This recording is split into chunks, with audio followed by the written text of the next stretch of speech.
Orar com esperança tem a ver também com algo que você já ouviu muitas vezes também, que está aí, né? Deus nunca dará a você mais do que pode suportar. Amém. Amém. Aleluia. Amém. Não vos sobreveio tentação que não fosse humana, mas Deus é fiel e não permitirá que sejais tentados além das vossas forças. Pelo contrário, juntamente com a tentação, vos proverá livramento, de sorte que a possais suportar. Muito comum, pessoas de sofrimento, no balde 1, muitas vezes em qualquer outro, falar, mas está muito difícil. É verdade. Mas isso é algo que você não sabe o que eu estou passando. Verdade. O que também é verdade? Deus sabe. Você é uma pessoa humana, normal, esperamos que sim. Então, nada vai acontecer fora do fato que Deus só vai dar que qualquer ser humano é capaz de enfrentar com ele, lidar com aquilo de maneira certa. É assim que nunca vai escapar disso. Né? Mas isso aqui é isso. Você é humano e não tem como escapar, não tem como sair desse. Deus protegeu o que acontece, inclusive. Nada vai acontecer que é sobre-humano, né? Não existe, mentira isso aí. Não tem nada que vai acontecer fora da nossa capacidade de lidar com as coisas em Jesus. Então a gente podemos aceitar as aflições de hoje, sem medo do que elas podem trazer amanhã. O que ela vai trazer para o cristão, se ele lidar bem, é a transformação da vida dele, que é o que ele mais quer. Também dá esperança, porque tem que pensar que deixe que o sofrimento purifique o seu coração. Ok? Precisa ser purificado, precisa ser transformado, precisa haver mudança. Nossos desejos, que a gente quer, ídolos abandonados da nossa vida. Então, novamente, o Rodrigo fala uma citação, né? Por que questionamos a fidelidade de Deus?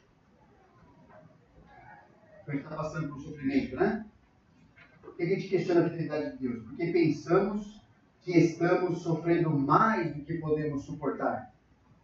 Por que procuramos qualquer saída que possamos encontrar? Por que não somos confortados pelas promessas de Deus? A resposta é idolatria. Qualquer circunstância que ameace os desejos do meu coração pelas coisas desse mundo parecerá insuportável para mim. Depois parecerá cruel por me colocar naquela situação e a presença dele oferecerá pouco conforto. Isso é idolatria. Né? Passando por um sofrimento. Por que Deus fala para mim não é suficiente? Porque eu não acredito, porque eu fico reagindo. Porque a promessa dela, não, mas isso aqui para mim não vai dar certo. Para mim isso aqui não ajuda. Para mim não, pronto, mas para mim não. Porque eu estou vivendo com o coração cheio de idolatria. Né? Aquela circunstância, aquela situação, né? Ameaça, por exemplo. Estava vendo minha vida normal, Deus é bom, Deus é maravilhoso, louva a Deus. Fiquei doente. Aí o que começa a acontecer? Vamos longe da palavra de Deus, vamos ver como é que Deus te ajuda. Não vai gostar nada. O que tem uma coisa com a outra? Porque eu quero resolver, eu quero me livrar daquela tribulação. E por que eu quero me livrar daquela tribulação? Porque, por exemplo, talvez eu acredite, a idolatria está nisso, né? Eu acredito que só é possível viver, eu creio no Deus saúde. Eu creio que assim, só é possível viver de maneira boa, como Deus quer, se eu não tiver nenhum problema de saúde. Eu acredito nisso. Então Deus tem que me dar saúde. Perdi um dinheiro que eu achei que eu devia perder. Uma situação. Na palavra de Deus, não vou aprender nada com isso. Porque eu acredito, eu creio, eu me curvo ao Deus que, se não tiver as minhas finanças do jeito que eu creio que tem que ter, Deus não tem como cuidar de mim. É o meu ídolo. Eu acredito nas coisas. Se a pessoa acredita nessas coisas, então ela vai lutar o tempo todo, enquanto aquela situação que ela acredita não for resolvida, porque mexeu com ela, né? Mexeu no seu mundinho que ela criou para viver, não o que Deus criou, mas o que ela criou para viver, a sua segurança nela mesma, nas situações, enquanto aquilo não for resolvido, ela não tem paz, ela é inquieta. Bom, então temos que ensinar nosso irmão Paulo, por exemplo, ou Asaf, por exemplo, assim, vocês não deviam ter vivido, não deviam ter superado nada, porque a situação não mudou coisíssima nenhuma na vida desses homens. Eles, mesmo assim, tiveram paz, continuaram suas vidas, ensinaram os outros, tocaram em frente, confiaram em Deus, e aí eles cresceram. Pessoas que criam outro Deus. Então, outro Deus, idolatria. Então, se Deus promete tudo, não entrega nada para você, só que as pessoas continuam se curvando diante dele. Então, enquanto você suporta a tribulação, quais são os seus desejos? O sofrimento vai passar. Agora, o que você quer? O que você deseja mais? Sua principal preocupação é a glória de Deus? Você anseia por ser trazido para mais perto de Deus? Você busca maneiras de abençoar quem persegue você? Por exemplo, se não fizer isso, você acredita assim, ó, enquanto essa pessoa ela não sofreu, não tem paz. É um ídolo? Ela tem que sofrer, aí eu vou ter paz. É um ídolo, né? Então, ou os desejos que dominam o seu coração são mais sinistros, né? Eu não consigo viver sem o respeito dos outros. Tem que ensinar Paulo a viver, então. Tem que ensinar Jesus a viver. Qual foi o respeito que Jesus recebeu das pessoas? Sendo Deus. Respeitar, né? Todos, não, realmente, eu quero o Senhor na minha vida, eu faço tudo o que o Senhor falar para fazer. Sem o respeito dos outros, eu não consigo viver. Sem sossego, eu não consigo viver. Sem justiça, eu não consigo viver. Sem gratificação imediata, eu não consigo viver. Ídolos, ídolos, ídolos. Se as coisas não forem do meu jeito, eu não consigo viver. A Bíblia mostra uma realidade totalmente diferente dessa. Porque viver com as coisas do nosso jeito, pessoal, né? O não cristão também vive. Não vive? Quando é do jeito dele, ele está numa boa. O cristão vive do jeito de Deus quando as coisas não estão do jeito que ele gostaria, muitas vezes. Isso que fala. O não cristão olha aquilo e fala assim, mas como é que pode? Como é que pode? Aí você começa o testemunho e fala Jesus para ele, aí ele entende. Se Deus quiser que ele entenda também, né? Mas assim, viver, e por isso percebe o tanto de incredulidade que existe com o nome de cristianismo de igreja hoje, porque eles prometem, promovem simplesmente uma vida que eles crentes atrás o tempo todo, pessoal. Riqueza, prosperidade, saúde, tal, tá tudo certo na vida e tal. Aonde que está na Bíblia? Isso é vida de descrente, para ter paz no coração, tudo que acontece do meu jeito, para que precisa de Jesus? E por isso o Evangelho é pegado, né? Porque Jesus não faz nenhum sentido nessa situação. Né? Mas na realidade ele não tem vez. Né? Jesus para quê? É o que o católico acredita, né? Ficar lá pregado na cruz. Não serve para nada aquilo lá. Agora, quando eu estou passando a tribulação e está acontecendo tudo o que eu não quero que aconteça, está tudo desmoronando aos meus olhos, e eu vou buscar Deus, eu vou aprender a viver naquilo, só Deus para sustentar a gente, só o poder dele, e o poder dele está lá, ele funciona.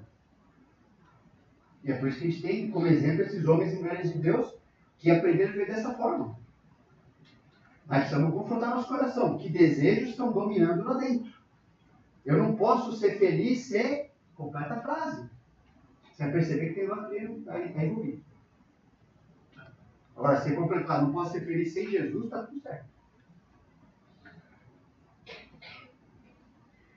Veja o sofrimento através das lentes da eternidade. Então a gente pode ter esperança porque nosso sofrimento durará apenas um curto período. Qual o período mais de sofrimento você está passando aqui? Pensa no sofrimento pior da sua vida, que aconteceu ou pode acontecer? Acabou. Tem o que mais um? Eu estou com meio assim. Então, tem pouco tempo, pessoal. Vai chegar aqui 80, alguns vão chegar até 100 anos, mas daí? O que é isso perto da eternidade? Vai ser um pouquinho só, a vida nessa terra é curta, não é? Vai durar só esse período. É o que Pedro nos ensina.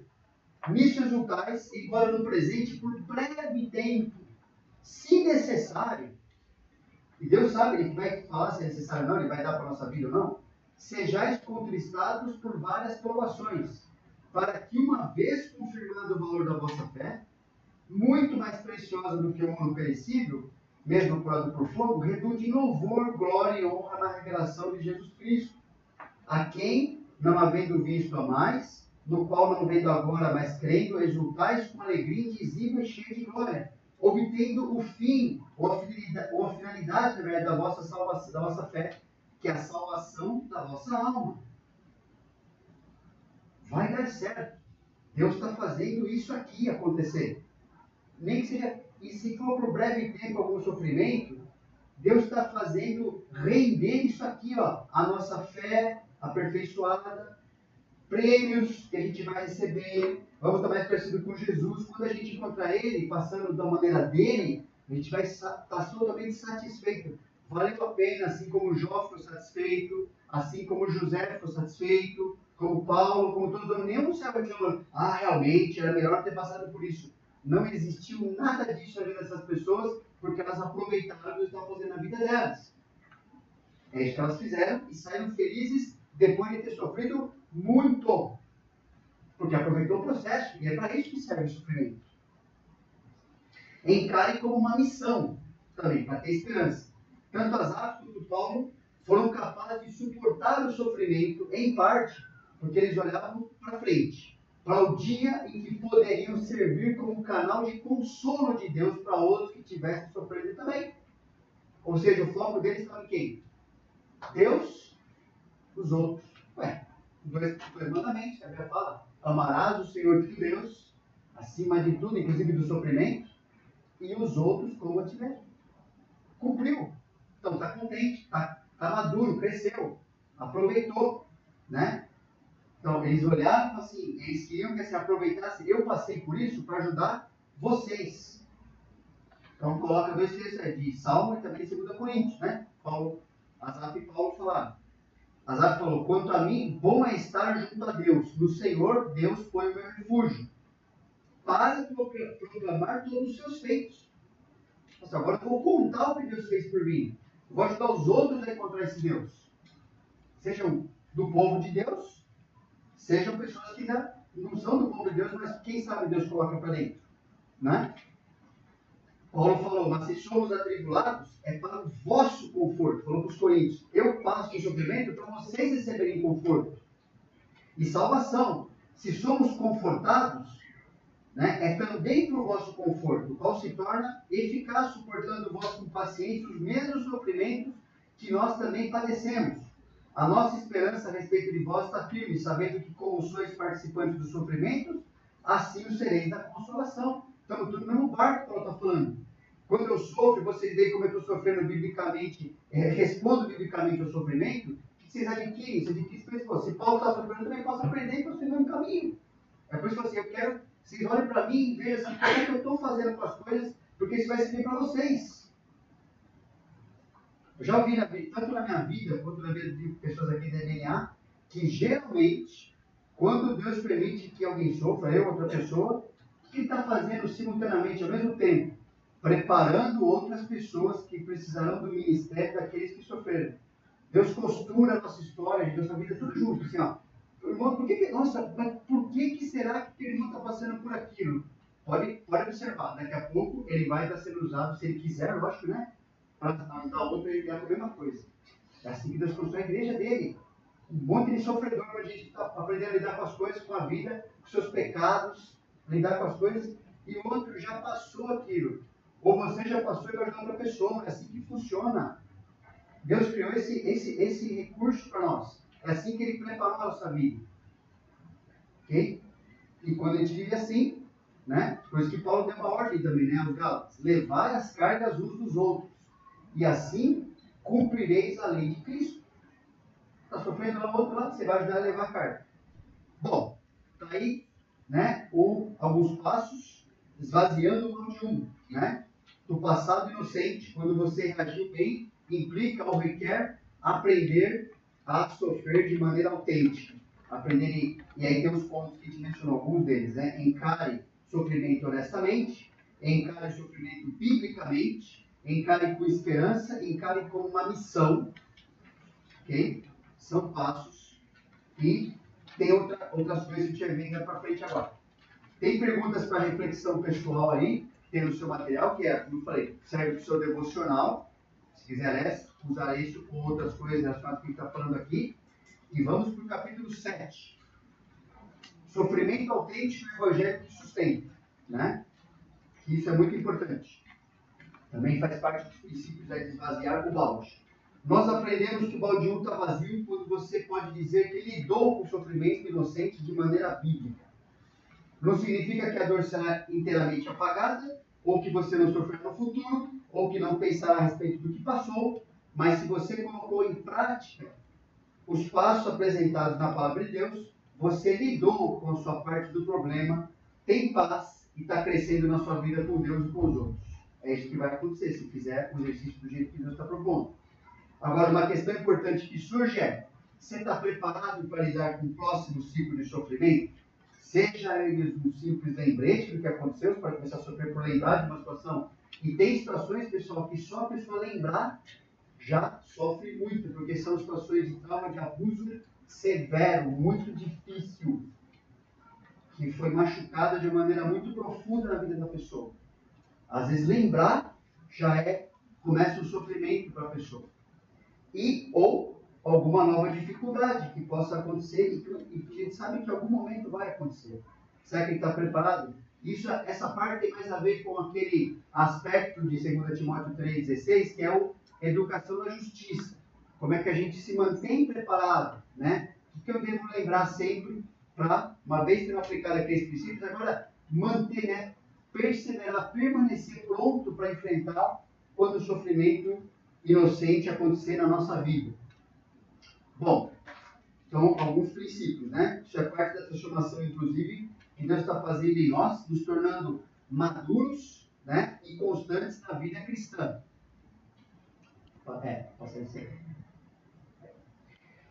Maduro e constante é uma coisa muito importante na nossa vida, porque, claro, evita a imaturidade, né? E aquela vida que Paulo fala que ela é inconstante, assim, de jogar do pai para cá todo mundo, como se tivesse a primeira vez que aconteceu o sofrimento da vida da pessoa. Parece que ela está partindo do zero toda vez, porque ela não está crescendo, ela não está amadurecendo. Então tudo que surge afoga ela não aprendeu a nadar. Então qualquer coisa, ela é afogada, porque ela não lidou, não está praticando o que Deus falou para ela, mas o alvo de Deus não é simplesmente lidar com um sofrimento específico uma vez, é ser equipado para lidar com o sofrimento qualquer vez que surgir, inclusive ajudar outras pessoas. Isso é maturidade, isso é ter uma vida cristã constante, é uma virtude da vida cristã, ser maduro e ser constante, né? Para crescer e ter um crescimento que seja observado não é de uma vez, é o estilo de vida da pessoa. Mostra uma constância, uma firmeza na sua vida, uma perseverança em seguir a Cristo. Então, dois textos importantes que falam sobre isso, é só exemplo para nós, né? Mas o alimento sólido é para os adultos.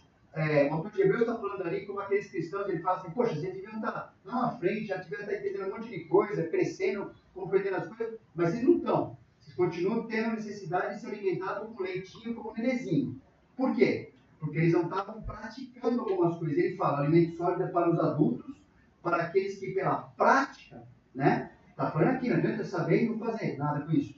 Tem as suas faculdades exercitadas para discernir não somente o bem, mas também o mal. Okay? O que eu faço numa situação? Que balde que ela pertence? Eu estou em que lugar agora nisso aqui? Eu sou inocente, sou culpado, reagi bem, reagi mal? Como é que eu estou? O que eu faço agora nessa situação? Como é que eu saio disso aqui? Né? Como é que eu lido com isso aqui na maneira de Deus? E o trecho que a gente, né? Toda escritura é inspirada por Deus para ensino, para repreensão, para correção, para educação na justiça. Pessoal, muitas vezes a gente acredita que só ensino é suficiente. Aprendi, saí do tiro, beleza, assim, né? Isso é uma parte dos 4.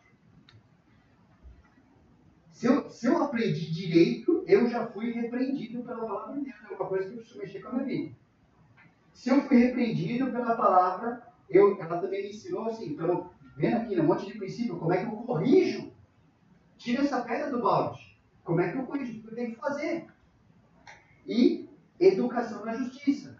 Como é que eu vou viver para essa constância desse hábito novo agora de viver dessa forma diferente, nova, madura, né? Que ao fazer isso eu vou ser perfeitamente completo, tendo maturidade e perfeitamente habilitado para ajudar outras pessoas também. Boas obras. No ciclo ou processo de mudança bíblica, então a palavra de Deus exerce uma transformação completa em nós. Esse ciclo que a gente acabou de ver, de 2 Timóteo 3, 16 e 17. E o ciclo se completa nessa etapa da educação da justiça. O que tem a ver essa palavra, essa expressão educação da justiça, significa a ideia de treinamento de alguém que aprendeu a viver. Essa pessoa agora está treinada, ela está equipada, ela sabe viver dessa forma nova e sabe ajudar outros a lidar com o sofrimento do balde 1 também. Ela aprendeu, ou de qualquer outro balde, né? Só depois dessa etapa é que alguém de fato cresceu. Por isso está capacitado, apto. Antes disso, ela está vivendo a vida dela. Depois de passar esse processo, de chegar nesse ponto, educação artística, essa pessoa de fato cresceu. Aproveitou aquela área como Deus gostaria, né? Lidou com aquele balde do jeito de Deus. E apto para ajudar outros a crescerem também. Essa verdade foi ilustrada na vida do próprio apóstolo Paulo, conforme todas as coisas que ele aprendeu a enfrentar de maneira bíblica, e por isso ele escreve no próprio capítulo de 2 Timóteo, o conselho que ele deu para treinar Timóteo. Timóteo, você quer ser treinado? Segue o que eu fiz, segue o que eu ensinei você. Olha para a minha vida e faz a mesma coisa. Porque ele passou pelo processo, aprendeu, e falou, Timóteo, agora é o seguinte, você vai fazer o que eu estou falando para você fazer e vai seguir exatamente o que eu fiz. Então, por isso que ele escreveu para Timóteo isso aí, né? Recordando-nos diante do nosso Pai da operosidade da vossa fé, isso é em Tessalonicenses, né? Da abnegação do vosso amor e da firmeza da vossa esperança em nosso Senhor Jesus Cristo. A palavra firmeza é justamente a palavra de alguém estável, ok? E segundo a Tessalonicenses também, o Senhor conduz ao vosso coração o amor de Deus e a constância em Cristo, né? Evitar aquela vida de, aconteceu, murchou, levantou. Não. Constante, ela agora aprendeu a viver assim, como Deus quer. E ela está vivendo assim. Que é o resultado que o Evangelho verdadeiro produz depois da pessoa passando pelo ciclo de 2 Timóteo, né? Jesus falou aqui, cai em boa terra são os que tendo ouvido de bom e reto coração, retém a palavra, estes frutificam com a mesma palavra usada, perseverança. São traduções diferentes, mas é a mesma palavra grega, a palavra firmeza, constância e perseverança. São traduções da palavra grega hipomoné, significa alguém estável, constante, alguém que é firme. É a característica de uma pessoa que não se desvia do seu propósito, de sua fidelidade e piedade, mesmo diante das maiores provações e sofrimentos. Ela é constante agora. Ela aprendeu. Ela passou pelo processo de maneira como Deus queria e agora ela é confiável naquilo. Ela é estável, né? Agora não é qualquer coisa que mexe mais com ela. Isso, pessoal, toda vez que você pega um estudo de caso, um aconselhamento, seria um bom livro sobre isso, nesse material, nesse livro Lidando com o Passado, tem vários aí, somente o acompanhamento daquela mulher, a Jill, e você percebe uma pessoa passando por um processo, né? Ali é legal porque é muito descrito ali como é que foi passando uma coisa para outra, mas você percebe que agora essa pessoa que no começo entrou totalmente destruída de um processo, de um monte de coisa que aconteceu na vida dela, muita coisa difícil mesmo. Agora, no final do processo, ela aprendeu a lidar com o sofrimento de maneira grata, de maneira útil, ela está ajudando outras pessoas agora. Ela cresceu e agora ela adquiriu constância naquilo. E esse é o trabalho que o Evangelho faz na nossa vida, não é? Viver de modo evangélico, né, usando a palavra, né, não é essa não que eu falei, mas é viver praticando a palavra de coração sincero. Não é o que Tiago 1, 22 a 25 diz, né? Não é simplesmente você ser um ouvinte da palavra, mas um praticante. Porque senão, você, preciso fazer a mudança, verdade. Mas não faz. Isso que está acontecendo, nossa, mesmo, preciso fazer a mudança.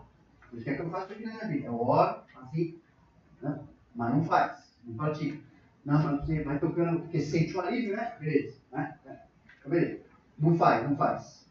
Essa pessoa, uma eterna pessoa que vai olhando no espelho da Bíblia o tempo todo, sabe as coisas que tem que fazer, sabe ajeitar as coisas na vida dela, não pratica a Bíblia e a Bíblia fala, ela é uma pessoa que fica se auto-enganando.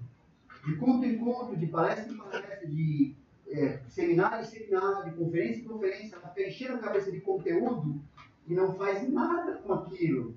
né? Não pratica, não tem nada que ela pega assim, ó. Eu preciso ter mudança na minha vida agora nisso aqui. Eu preciso começar a fazer alguma coisa. Não posso viver de maneira fora da glória de Deus. Eu preciso fazer algo. Ela tem um monte de perguntas de diploma na parede, tem um monte de coisa lá. Mas a vida não mudou, né? Então, ela, como se nunca tivesse enfrentado sofrimento, nunca tivesse ouvido sobre aquele assunto, é uma criancinha. Uma criancinha que ela sempre, qualquer coisa que acontece, nossa, tem que sofrimento, pegou a gripe, gente, isso é maturidade. Vê se tem algum apóstolo que na Bíblia, se uma pessoa olha, eu estou sofrendo muito, gente, que é isso? Né? Vamos, né, as coisas sérias, coisas, né, que mexem mesmo, mas fica um negócio que a pessoa mostra que é um bebê, né? Porque qualquer coisinha, acho que vou morrer. Pode ser que aconteça mesmo, porque não sabe lidar, né? Joga no mar, nada na piscina, nada, não faz nada. Então, o problema não é ter enfrentado o sofrimento, o problema é não praticar o que a palavra diz para lidar com o sofrimento de maneira certa. E a gente precisa adquirir esse propósito, esse benefício de Deus para a nossa vida. Ok? Uma ilustração que a Doutora coloca a diferença de arrumar um quarto, né? A diferença não é diferente. Por exemplo, um filho arrumar no quarto, eu vejo muito em casa, né? Eu sempre acho estranho porque minha mãe sabia que eu arrumava sempre o meu quarto. Então eu vejo estranho agora. Eu acho isso tão estranho. Mas assim, a diferença entre um filho arrumar o quarto, quando não dá mais nem para enxergar o chão do quarto ali, você não consegue mais usar o que é chão, o que é roupa, o que é não sei, qualquer coisa ali, né? É uma coisa, arruma esse quarto, tal. Agora é diferente, né? Esse filho ter adquirido o hábito de manter o quarto arrumado e limpo, porque ele aprendeu a sabedoria de viver no que é melhor, em vez de uma coisa bagunçada. Só me falar para você, eu já sei arrumar o quarto, eu viver com o quarto limpo é melhor para mim. Eu estou convencido, por isso eu arrumo o quarto agora. Arruma o quarto, não entendeu, neném, fica lá, né? Que negócio. Então, o provérbio diz, texto conhecido, né? Sobretudo, o que se deve guardar, guarda o coração, porque dele procede as fontes da vida. Então, é perigoso não fazer alguma coisa com a Bíblia, porque existe um processo envolvido aí, a nossa vida interior, ela funciona assim. As reações de hoje tornam-se os hábitos de amanhã. Né? Então, tem que assim, não fiz nada com aquilo, beleza, amanhã eu vou estar mais propenso a não fazer nada também. E depois de amanhã, eu vou estar esquecendo fazer nada também. Então, a coisa vai assim. As escolhas de hoje tornam-se as influências de amanhã também. Não só para a minha vida, mas sabe, não deu nada. Mas começa a influenciar inclusive os outros. Né? Tá tudo bem, Deus me ama, Deus é misericordioso. Ele é. Mas para aqueles que o temem a Bíblia também, a sua parte do versículo vai embora, né? Então, a ira de hoje torna-se a amargura de amanhã. Não lidei com aquilo? Ah, não, isso não tem importância. Amanhã você está amargo e você não lembra por quê? Porque você não lidou com a ira de ontem. Então ficou a amargura de amanhã. Os pensamentos de hoje tornam-se as crenças de amanhã. Não, isso aqui, escutar alguém, mas não escuta nada, pode deixar que eu tenho discernimento. É mesmo? A Bíblia fala que não. A Bíblia fala que se você começa a escutar uma coisa errada, começa a teologia errada, começa a ser influenciado, começa a escolher um pastor que não é o que Deus deu para a sua vida, você vai acreditar diferente amanhã e vai viver diferente por causa disso. Você vai acontecer. Então, ninguém vai escapar disso. Às vezes, os desejos de hoje tornam-se os ídolos de amanhã. Né? Ah, mas isso aqui, ó, não, mas não é nada, é só um pouquinho, não tem importância. Também outros fazem, não tem problema nenhum. Amanhã, aí você está escravizado aqui. Você não consegue mais viver sem se curvar aquela porcaria toda. As decisões de hoje tornam-se as consequências de amanhã, inclusive. Por quê? Porque Deus falou, né? Ele mesmo falou, de Deus não se zomba. Aquilo que o homem semear, lembra de São João? Não quer colher? Não plante. É fácil. Não quer colher, não planta. Então, por isso, a gente tem que ter algo de perguntar aos mesmos. Será que eu quero mesmo ter essa reação no meu coração? Né? É do coração da gente procede as fontes de vida. Você está treinado a obedecer a Deus? Legal. Está treinado a não obedecer? Ruim. Porque é dele que vai acabar. Eu quero semear algo, eu quero fazer algo que depois eu quero ter aquele resultado, eu quero ter que lidar com aquilo mesmo. Né? Lembra de Davi? Será que ele queria depois ter que lidar com a situação da Batseba morta, da Batseba grávida e o filho morto? Será que ele queria? Ele não queria, mas é a consequência do que ele escolheu viver. Então, dentro disso, o poder do Evangelho que sustenta, né? É uma parte essencial para ele se manter maduro. Aí, obrigado. Salmo 119, 92 e 93. Não fosse a tua lei ter sido o meu prazer, sabe, não escreveu só, não escreveu o meu dever. Tem que obedecer a Deus. Né? Não fosse a tua lei ter sido o meu prazer, há muito já teria eu perecido na minha angústia. Nunca me esquecerei dos teus preceitos, visto que por eles me tens dado vida. Vida. Então, percebe? É uma atitude completamente diferente, né, para a palavra de Deus assim. Você vê assim, lá tem meu prazer, porque eu preciso, o que eu mais quero está lá. Eu posso até não entender, eu posso até não aceitar ainda, mas eu quero descobrir lá o que tem para mim. Eu quero descobrir porque Deus é meu prazer, a palavra dele é meu prazer, e é isso que eu preciso para viver. Não é o que eu acredito, é o que ele falou que eu devo acreditar. Então o Evangelho exerce ou deveria exercer impacto direto sobre o modo como vivemos a vida diária. Devia ser assim que Deus planejou. Por isso que a gente tem que pregar o Evangelho a nós mesmos todo dia. Né? Os princípios a seguir nos ajudam a relacionar o nosso sofrimento com a pessoa do nosso Salvador. Isso é pregar o Evangelho para si mesmo. Então, seja encorajado, porque temos um Salvador crucificado. Lembra disso? Sua morte prova seu amor por mim. Está sofrendo do modo de um. As pessoas desprezaram, pisaram em você, você foi inocente, você não fez errado, nem reagiu. Está sofrendo. Não esquece disso, lembra? Deus provou seu amor por mim em Jesus. Jesus me ama. Ele morreu por mim. Paulo falou o quê? Eu estou bem certo, tenho certeza que nem a morte, nem a vida, nem os anjos, nem os principados, nem as coisas do presente, nem do porvir, nem poderes, nem altura, nem profundidade, nem qualquer outra criatura poderá separar-nos do amor de Deus que está em Cristo Jesus, nosso Senhor. Qualquer pessoa pode tentar fazer isso, mas eu nunca vou ser separado do fato real. Aconteceu na história, Deus morreu e derramou seu sangue de verdade e me resgatou de verdade naquele dia. Ele me ama. É fácil nos sentir amado quando alguém é abusivo com você, não é? No entanto, é esse momento de olhar para a cruz e lembrar-se do grande amor que o seu Salvador tem por você. E esse amor nunca vai mudar, nem pelo que você faz. Nunca vai mudar. Salvação não depende de você nem de mim, depende do que ele fez e garantiu o processo, inclusive. Nunca vai mudar. Lembra Hebreus? Hebreus, no capítulo 13, tem 5 negativas. Jesus fala, né? Nunca, jamais, como se fosse, nunca, jamais, de maneira alguma, não tem como. Esquece isso, não tem a possibilidade mínima de eu abandonar você. Sua morte torna possível nos aproximarmos de Deus. Tendo, pois, irmãos, intrepidez para entrar no Santo dos Santos pelo sangue de Jesus, pelo novo e vivo caminho que nos consagrou pelo véu, pela sua carne, tendo grande sacerdote sobre a casa de Deus, aproximemo-nos com sincero coração, em plena certeza de fé, tendo o coração purificado de má consciência e lavado o corpo com água pura. Esse relacionamento novo com Deus, quando sofremos, é sábio agradecer a Deus pela provisão que Ele fez em Cristo, para que não tivéssemos que sofrer sozinhos. Então, através do sangue de Jesus, fomos reconciliados com Deus, reaproximados de Deus, fomos adotados, irmãos.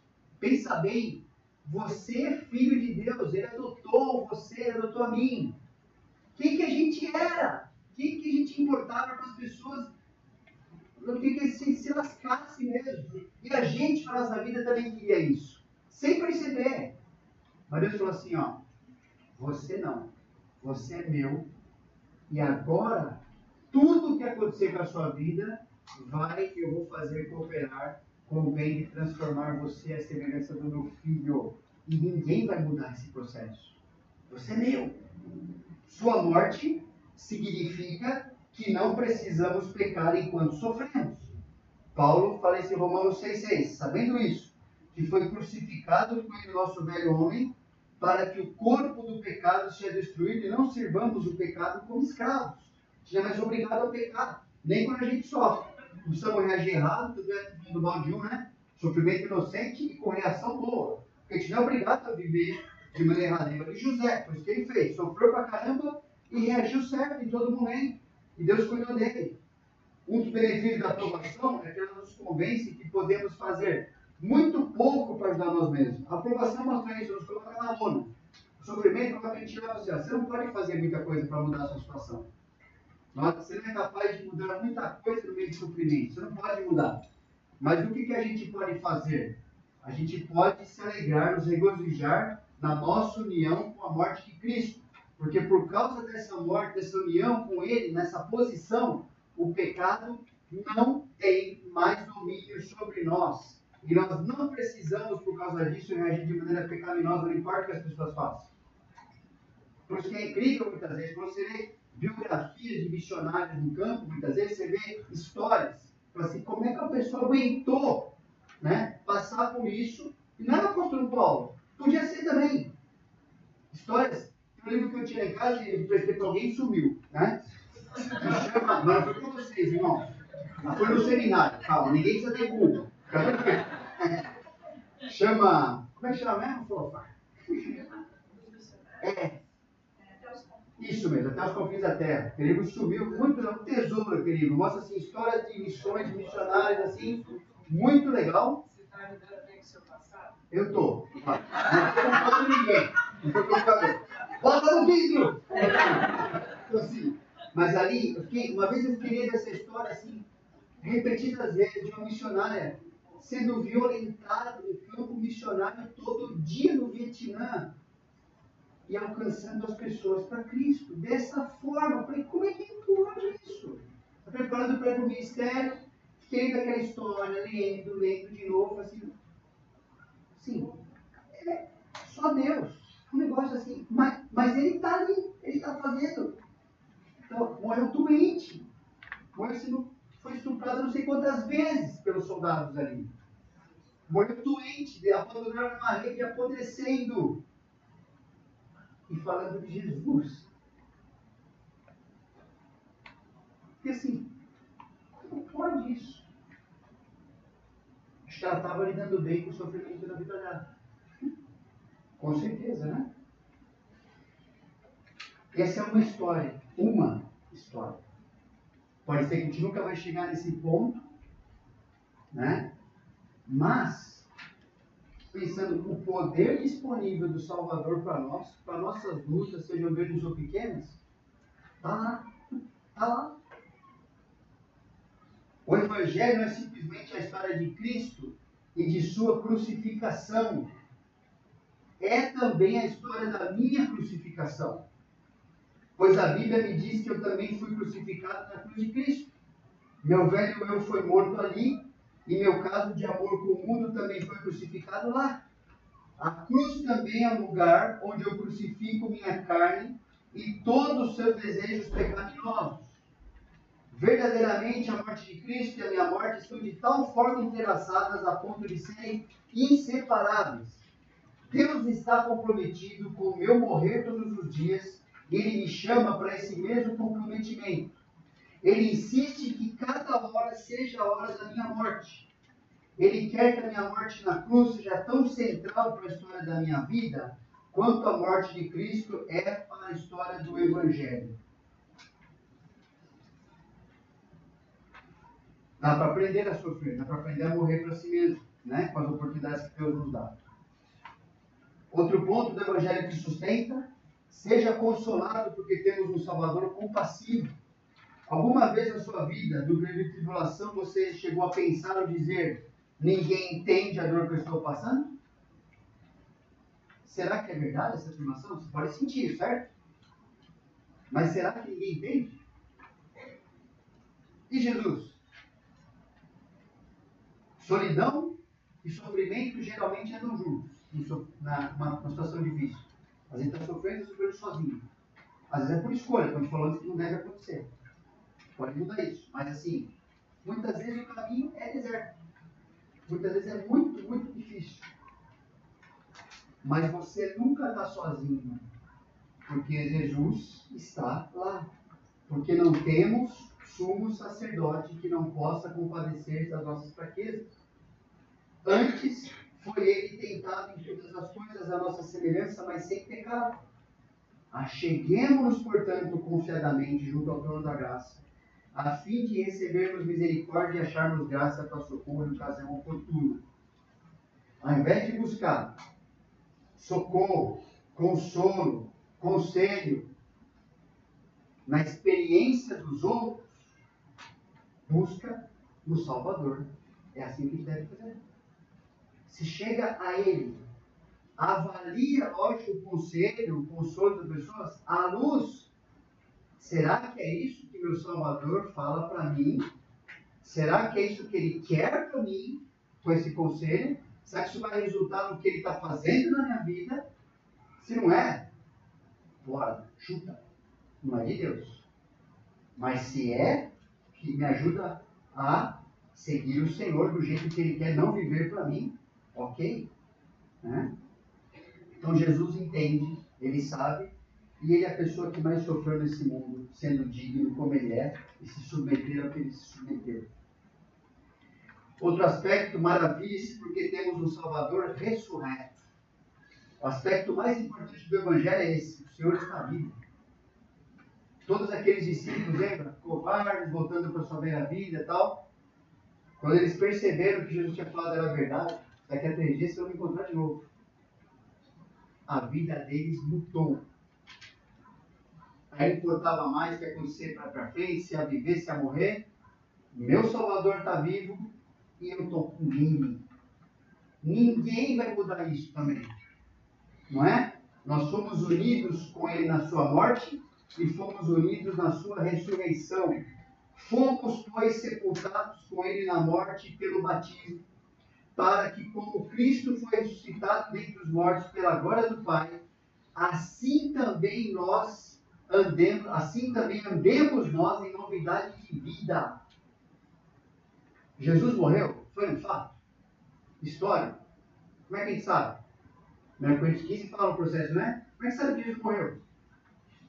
Foi sepultado. Como é que sabe que ele ressuscitou? Coríntios 15 fala. Ele foi visto. Mais de 500 pessoas viram o Senhor vivo de novo. É verdade o que aconteceu com ele? Nossa salvação depende disso. A sua eternidade depende disso. Você crê nisso? Ele falou: vocês morreram comigo. É verdade. É da mesma forma. Eu considero vocês mortos comigo lá. E considero vocês vivos comigo também.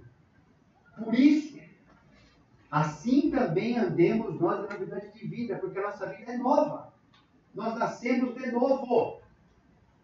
Porque se fomos unidos com Ele na semelhança de sua morte, certamente o seremos também na semelhança de sua ressurreição. E o dia a gente, mesmo que morrer nesse mundo aqui, vai viver de novo. E para sempre com o Senhor. Pensa nessa frase. Assim também andemos nós em novidade de vida. Uma das principais preocupações, então, do cristão é: como posso saber se a forma como eu lido com o sofrimento pode ser realmente diferente? Porque uma vida nova eu tenho, então tem que ter uma maneira nova de lidar com o sofrimento. Eu estou lidando de maneira nova ou estou lidando de acordo com o Maurício Antigo lá? Reclamava, tentava dar o desconto nos outros. É assim? Ou é uma maneira nova? Como Jesus, ressurreto. Você é ressurreto também? Não é? Por causa da sua união com Cristo, sim, nós temos uma maneira nova, temos um poder novo. Por isso que Paulo fala sobre ele em Gálatas 2:20, né? Logo, já não sou eu quem vive, mas Cristo vive em mim. E esse viver que agora tenho na carne, vivo pela fé no Filho de Deus, que me amou e a si mesmo se entregou por mim. Está no poder da vida de Paulo. Se eu tenho certeza disso, e se esse poder está disponível, é assim que eu vou viver. Acabou, ninguém me segura mais. O que podiam fazer com a vida de alguém assim, pessoal? Só matar. E se matar, o que ele falou? Para mim, o viver é Cristo, e o morrer é pregar, pode me promover para ver se quiser. Eu estou com Cristo vivendo ou morrendo, não interessa. Quem fizer alguma coisa para mim, fez um bem para mim. Obrigado, seus tontos. Agora eu estou com Jesus. Tchau, Império Romano. Agora eu estou com Jesus. Obrigado. Foi difícil? Sim. Mas só vai acontecer com o cristão assim, ó. Vou estar com Jesus de jeito ou de outro. Deixar o vivo, eu vou para Jesus. Se me matar, eu estou com ele. Valeu. Obrigado. Esteja preparado, porque temos um Salvador que voltará. Porque Jesus venceu a morte e ascendeu ao céu, nós podemos esperar que ele mantenha a sua promessa também, né? De voltar por causa dos seus filhos. Ele não prometeu isso? Eu vou. Vou preparar um lugar para vocês. Mas daqui a pouco eu estou de volta. O Evangelho que sustenta permite aos cristãos contrastar a duração temporária da nossa aprovação com as glórias eternas do céu. É o que 1 Pedro 5,10 diz. Ora, o Deus de toda graça, que em Cristo vos chamou à sua eterna glória, depois de teres sofrido por um pouco, Ele mesmo vos há de aperfeiçoar, firmar, fortificar e fundamentar. Quando as provações chegam à sua vida, reflita no modo como você reage tipicamente. Pense um pouco nisso, tá bom? Perguntas importantes sempre. Quanta ênfase você geralmente coloca nas verdades do Evangelho que sustenta? Essas coisas que a gente acabou de ver, esses princípios. Provação chegou na vida. Quanto que a gente realmente coloca ênfase? O que eu penso? Né? Jesus me amou. Ele me trouxe para perto dele. Ele me deu uma nova vida para viver. Ele é um Salvador compassivo que eu posso compartilhar com ele qualquer coisa que eu esteja passando, qualquer sofrimento. Ele está vivo, me dá poder para viver dessa mesma forma, novidade de vida. Ele vai voltar para me buscar. Ninguém pode mudar nada disso.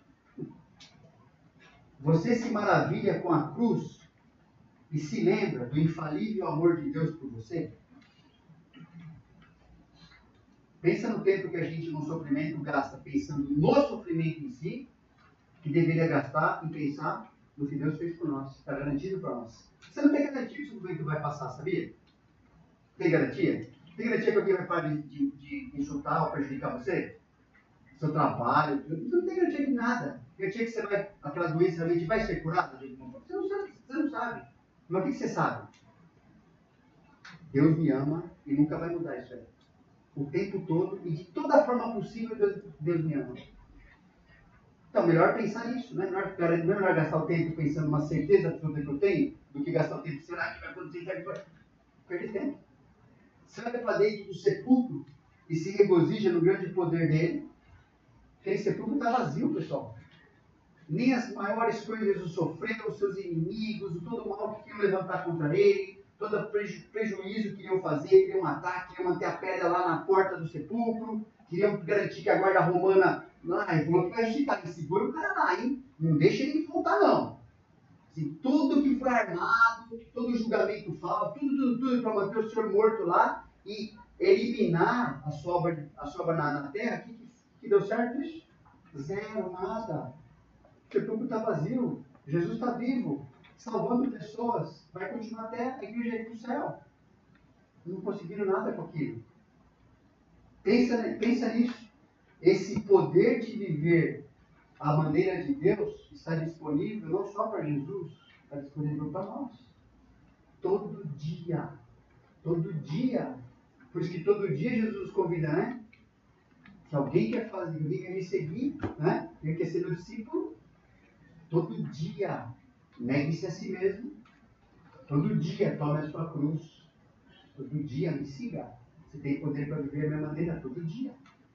Você olha para dentro, se anseia pelo céu e pensa sobre quão breve seu sofrimento será em comparação com as alegrias da morada eterna. Seu Salvador está preparando para você? Só pensar nessas coisas, irmãos.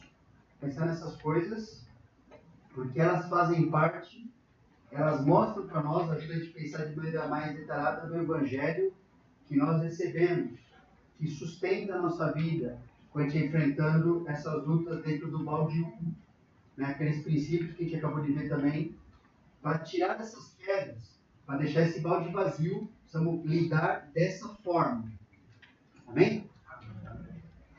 A gente tem agora o período de antes do almoço.